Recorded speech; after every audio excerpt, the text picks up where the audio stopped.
everyone! Hi.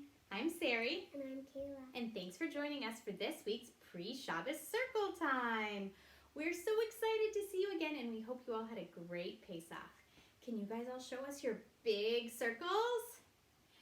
It's circle time, it's circle time, it's circle time today. It's circle time, it's circle time. Let's all shout hooray! And I would like to hear an extra loud hooray this week because we're allowed to have challah again. 1, 2, 3. Oh, that was a big loud cheer. Kayla, can you tell me, what does the cow say? Mama. And what does the train say? Choo-choo. And what does the bird say? The cow is in the barn, it goes moo moo moo. The train is on the track, it goes choo choo choo. The bird is in the tree, it goes tweet tweet. All are saying Modeh ani lefanecha melechai v'kayam shehechazarta bi. Nishmati bechamla rabba emunatecha. Can everybody take out their Shabbos angels? Can you show me your Shabbos angels? The Shabbos angels are peeking through my window. Emma's lighting candles, but no one's gone to show. Shabbat shalom, Shabbat shalom, Shabbat shalom to every one of you. Can you give us a Shabbos high five? High five! Thanks, guys. So since we're allowed to have challah again this week, I definitely think we should make some challah. Let's get our big spoon out. Let's mix the sticky batter. Watch it rise and grow. Time to do a mitzvah and pinch off a piece of dough. Braid and braid a challah as neatly as you're able. Slide it in the oven and on the Shabbos table. Yum, yum, yum, yum, yum, yum, yum, yum. Great job. Thank you so much, Kayla. That was a great bracha for our challah. So, I think we should ask Rabbi Sher to tell us a little bit about this week's Parsha. Rabbi Sher, over to you. And early Shabbat Shalom, everybody. This week's Torah portion is Parshat Shmini. This Parsha is Parshat Shmini. And Shmini talks about many wonderful things, including the laws of kashrut, keeping kosher. But one of the first things it talks about is the opening day of the Mishkan. The Mishkan, the tabernacle in the desert, the shul, the synagogue in the desert, basically, where all of the Jews would come and be able to daven and bring their sacrifices, their korbanot, and it was the opening day. That's what we talk about in this week's Torah portion. And that got me thinking about our shul and how it's been so wonderful learning together and davening together and being on Zoom calls together and saying Havdalah on Facebook Live together. But it also has all been on video. And what I'm looking forward to, as wonderful as this has been in seeing all of you, what I'm looking forward to is opening day again at our own shul, when we'll be able to go up on the bima together and sing Adon Olam together and be together in person. So I want to tell you that that's what I'm really excited about and looking forward to. I want to wish you a Shabbat Shalom. And please, when you say Adon Olam in your own homes this Shabbat, please remember to give me a virtual high five. Shabbat Shalom to everyone. Thank you so much, Rabbi Sher. This week, we have a very special story for you. It is called Signs in the Well, and it is a story about Rabbi Akiva. Kayla, can you tell me, when were we learning about Rabbi Akiva? At the Seder. That's right. At the Seder last week, we learned about Rabbi Akiva. But this is a story before Rabbi Akiva's Seder in Bnei Brak. Signs in the Well. Young Akiva was a goat herd, experienced and skilled in his work. He knew how to take care of newborn kids, He knew how to play beautiful tunes on his shepherd's flute and how to lead the flock over rocky paths. He never got lost in the hills, and he knew where the best tasting grasses grew. But there was one thing that Akiva did not know. He did not know how to read. His family could not afford to send him to school. Instead, Akiva helped his father herd the goats. Akiva felt content. He liked leading the flock through the hills to graze. He liked caring for the little kids, watching them grow and thinking his quiet thoughts.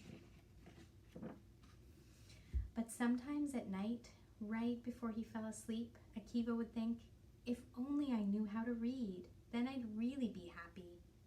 A person who knows how to read can study and become wise.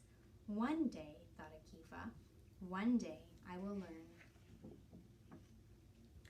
But years passed and Akiva did not learn how to read. At the age of 40, he still could not decipher the written word. It's too late now, he thought. I am too old to learn new things. If I started now, I would never succeed. One day, when Akiva was out herding his flock, he spotted a well. He hurried over to draw water for his thirsty goats. As he leaned into the well, he noticed something strange. This was the first well he'd seen with marks etched in its walls. How did this happen? Thought Akiva. A person could never have reached down so far and made marks so deep. Maybe it was an animal? Akiva thought and thought but couldn't find an answer. I will go to the Torah study hall, he decided. I'll be sure to find a scholar there who knows the meaning of these signs. So Akiva found a scholar who listened to his question. It's obvious, the scholar said immediately. The water in the well penetrated the stone. Water can cut into stone? Asked Akiva. That seems impossible. Well, it didn't happen in just one day, answered the scholar, but slowly, over a period of many, many years. I read the answer in the Torah, the holiest book of our people, said the scholar. There it is written, water wears away the stones. If you could read, you would know the answer yourself. Akiva dropped his head in shame, embarrassed that he was still unable to read. Akiva returned to the well. He looked closely at the signs in the stone and chanted softly, water wears away the stones. Water wears away the stones. Suddenly his eyes lit up. The water had worn into the stone, drop by drop. If I work hard enough, Akiva thought, letter by letter, I can learn to read.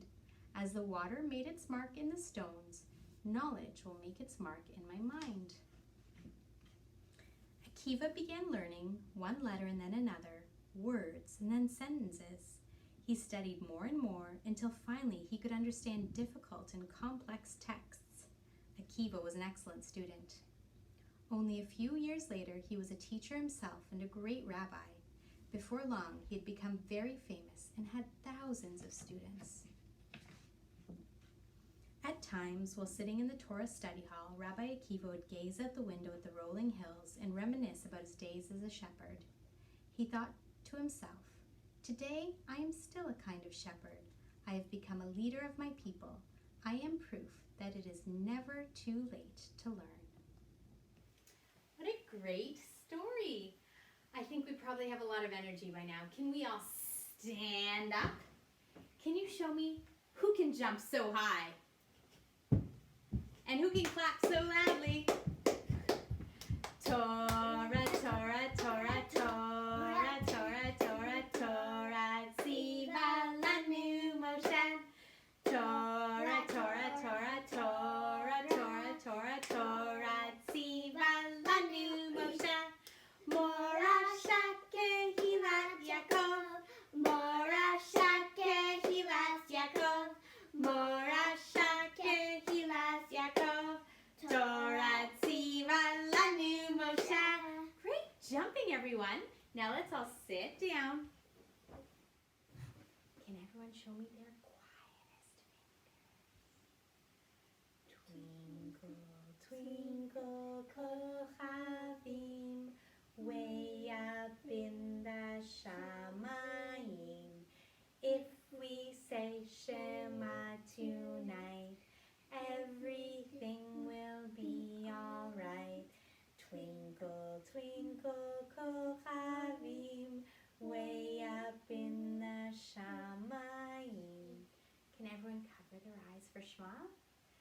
Shema Yisrael, Adonai Eloheinu, Adonai Echad.